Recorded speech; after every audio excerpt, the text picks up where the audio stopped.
faire du bien. Est-ce que tu peux encore acclamer le Seigneur?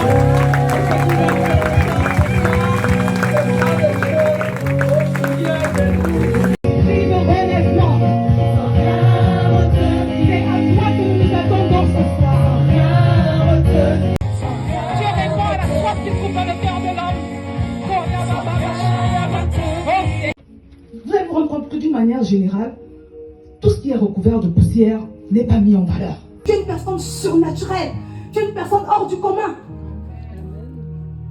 Mais il y a beaucoup de poussière en toi et autour de toi qui t'empêchent de le manifester. Le Saint-Esprit est là ce week-end pour te débarrasser de toutes ces poussières-là. Il faut que tu sois aligné avec lui. Dieu te dit que tu es une perle de grand prix. Il te dit que tu es une créature merveilleuse. Il te dit que tu es une personne de haute valeur. Il ne t'autorise pas à déposer un autre regard, à avoir une autre opinion sur toi. C'est une femme de gloire, c'est une femme de valeur. Elle sert Dieu auprès de Pasteur Maud.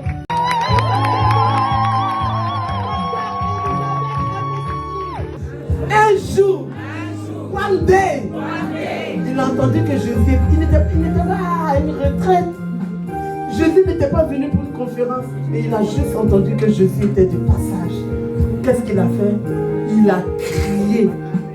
Son cri a fait toute la différence dans cette foule. Bien, mais il y a des situations que tu traverses. Je ne sais pas la situation pour laquelle tu es arrivé ce soir, mais ton cri doit faire la différence ce soir. Amen.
Dire un peu plus en ce qui concerne ton Dieu. Je vois toutes tes poussières être dégagées de ta vie et ne devraient pas émerger et resplendir pour la gloire du Seigneur. Ma soeur, le Seigneur va faire quelque chose de grand. Il est en train de faire quelque chose de grand dans ta vie. Amen. Au bout de 15 jours, je vois ma bague de fiançailles. On n'a pas perdu du temps, bien aimé. Parce que c'était déjà dans le plan de Dieu. Dieu a des plans. Il a un plan pour toi. Amen.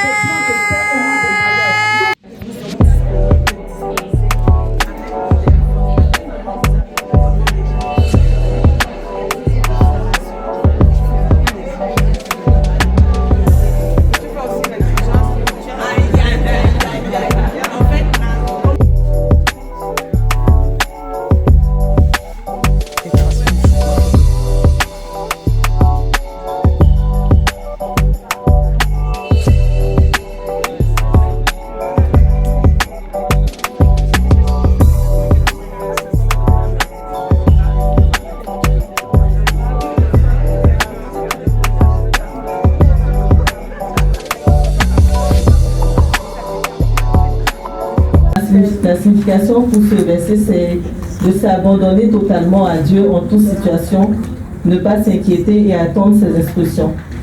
Je me suis promise, quand je me regardais, je dis non, je ne suis pas une fille facile. Je ne veux pas me livrer mon corps pour réussir. Je veux montrer que je suis une fille claire, pas parce que j'ai choisi, c'est Dieu qui a décidé, et que je suis capable d'arriver et d'être intelligente. Dieu nous dit qu'on a du prix à ses yeux, donc si l'être le plus puissant qui soit nous dit qu'on a de la valeur à ses yeux, alors comment est-ce que nous on peut ne pas avoir confiance en nous finalement? Donc c'est comme ça qu'on a interprété ce verset-là. Il a été trahi, il a été humilié, il a été enfermé, accusé injustement, mais à chaque fois il a eu la possibilité, la capacité en fait de toujours garder sa foi et donner les ordres, comme elle a dit, commander à son âme de rester calme et de regarder à ce que le Seigneur avait dit sur lui, avait prophétisé sur sa vie. J'arrive, premier tour, je vois pas, j'ai même pas un colis, parce que j'avais 2 bagages en dessous. Deuxième tour, il n'y a rien. Et puis mon âme commence à s'affoler. Je dis à mon âme, mais attends, pourquoi tu t'agites au-dedans de moi? Espère le Seigneur et tu lui rendras grâce. Donc, quand je finis de dire ça, je vois mon premier colis qui s'amène. Et je dis donc à mon âme, que comme tu es en train de t'agiter là, je ne regarderai même plus où ça sort. Je l'attends droit comme ça. Et le deuxième colis va arriver. J'entends une voix qui dit, on vient te secourir. Les géants qui sont sortis pour me défendre, ils étaient plus grands que ceux qui étaient en train de me chercher. Quand je suis sortie de là, j'ai plus jamais eu peur de prier pour n'importe quel cas. Je suis le Saint-Esprit. Et quand tout à l'heure, Pasteur Elisabeth, elle a parlé du corps, elle n'a même pas commencé à parler que je me suis effondrée. Parce qu'en fait, je sentais vraiment que le Saint-Esprit me faisait comprendre que c'est fini en fait tout ça. Que c'est terminé, que ça c'est tout passé et que maintenant en fait, voilà, le corps c'est le temps. Voilà.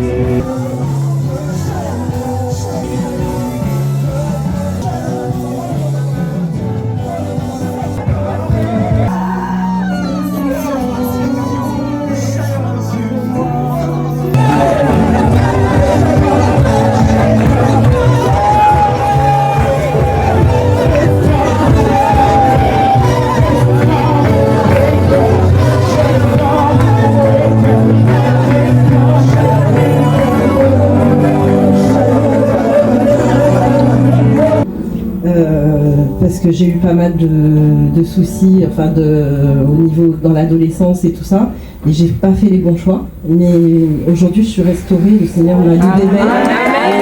C'est juste que j'ai changé de système de pensée. En fait, avant, je pensais que pour avoir de l'estime de soi, il fallait le mériter, et je me répétais cette phrase: je vais commencer à m'aimer quand je vais avoir ça. Là, en fait, j'ai été délivrée dans mon système de pensée parce qu'en fait, le système de pensée que j'avais, ça créait beaucoup de souffrance, de frustration, en fait. Et j'étais toujours triste, mais je ne savais pas que c'était à cause de ce système de pensée. Et là, maintenant, j'ai compris que je dois d'abord m'aimer. Et c'est ça qui m'a le plus J'ai eu cette parcours, en fait, du coup, je ne suis pas dit CC, mais j'ai été invitée par une sœur. Et donc, je rends grâce à Dieu parce que je ne devais même pas être parmi vous, mais vous m'avez donné la grâce de venir ici.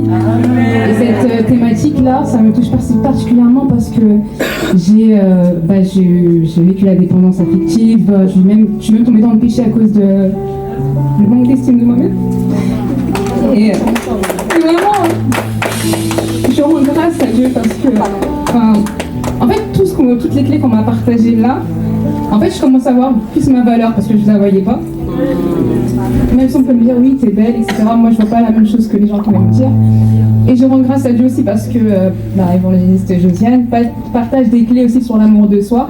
Et c'est vrai que je me suis dit, normalement, j'ai pas forcément, j'ai du mal à investir en moi-même, à faire des choses pour moi. Je pense toujours aux autres et là, en fait, c'est un week-end qui m'a donné l'autorisation de m'aimer.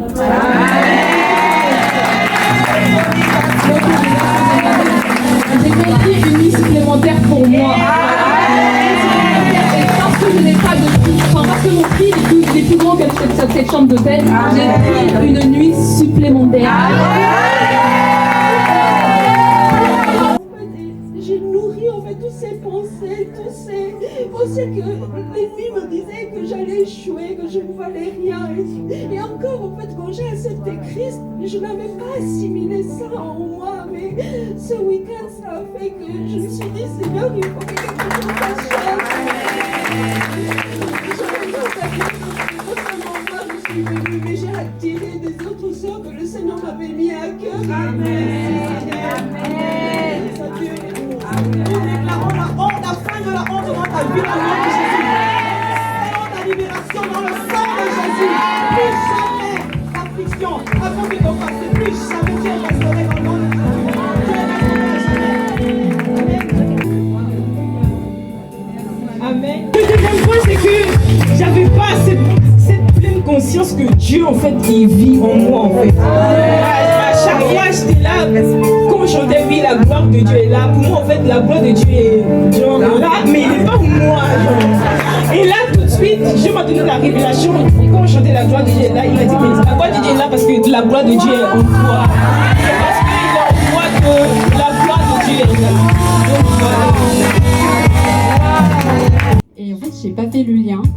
Et à un moment, j'ai commencé à réfléchir. Je me dis, mais en fait, il y a plein de choses dans ma vie qui sont liées à ce moment-là, que j'ai quelque part enfoui en moi.